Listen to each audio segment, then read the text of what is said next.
Bonjour à tous, c'est BDV Météo. Aujourd'hui on se retrouve pour un tout nouveau point météo. On va parler de l'évolution orageuse attendue ce soir pour la Corse. Alors nous avons ici ces averses, ces orages qui sont en train de se découvrir les uns après les autres aux images radar.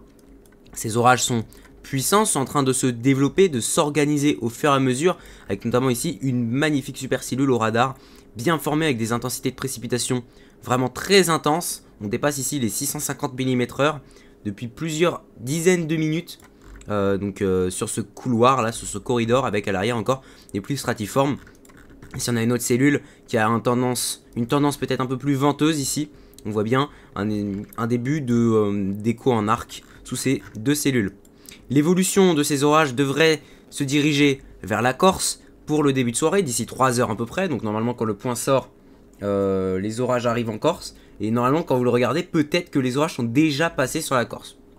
Bon, soit parce qu'après ils vont remonter vers l'Italie et concerner l'Italie qui sont d'ailleurs en alerte rouge, notamment ici pour Gênes, plus au nord, les Dolomites et ici le sud de la Suisse dû à de grandes quantités de précipitations. Pour la Corse, c'est surtout le vent qui est annoncé et il y a une grosse déroute dans les modèles puisque de nombreux modèles ne voient rien en termes d'intensité venteuse, même le modèle Arome qui était plutôt fiable hier, enfin plutôt fiable, qui vous arrivait à s'en sortir hier, il était le seul modèle à avoir des orages sur la Corse. Vous l'avez vu dans le point d'hier, hein, il visualisait des bonnes rafales de vent, aux alentours des 130 km/h sur les caps de la Corse, sur la côte corse, 130, 140, généralisé à peu près partout.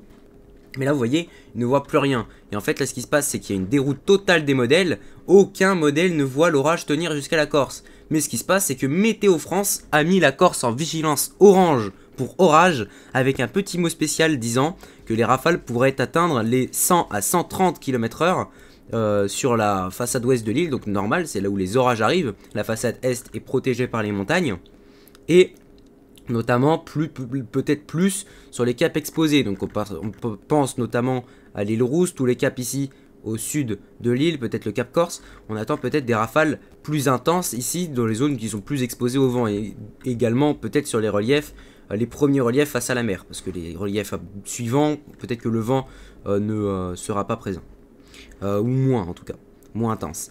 A noter également que la grêle, une forte activité électrique et de la pluie accompagneront ce système orageux, donc de la pluie intense, on l'a bien vu au radar, avec des lames d'eau qui dépassent les 100 mm localement. Bon, pas sûr que ça tienne jusqu'en Corse quand même, mais quand même.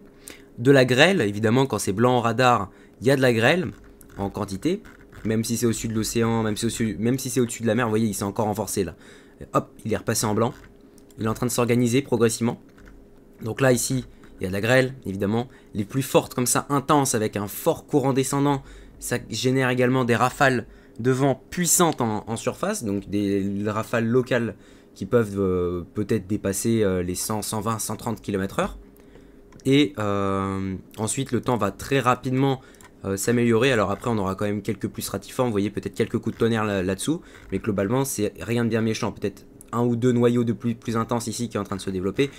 Mais bon, de toute façon, la situation va peut-être encore un peu changer quand ce sera sur la Corse.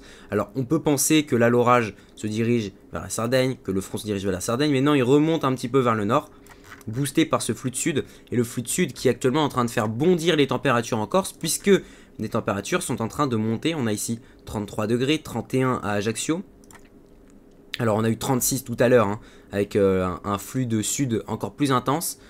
Et là, vous voyez que les températures restent encore très hautes. On a eu cet effet de fun en début de journée. Pourtant, actuellement, le temps en Corse reste encore assez ensoleillé. Je vous invite d'ailleurs à suivre le live dessus Instable qui commence actuellement et qui va durer pour l'ensemble du phénomène, car moi, malheureusement, je ne serai pas disponible pour couvrir ce phénomène une fois qu'il atteindra la Corse. En tout cas, c'était vidéo météo. On se retrouve pour un très prochainement pour un point météo, pardon. On parlera sans doute, soit, si j'ai le temps, de la dégradation orageuse ici, ou alors de la tempête Fernand qui est annoncée pour les îles britanniques. Je vais quand même vous montrer pour ceux qui veulent voir. Donc on a Fernand ici qui va concerner les îles britanniques ici en état de tempête. Donc on parlera de ça dans un prochain point météo. Allez, bye.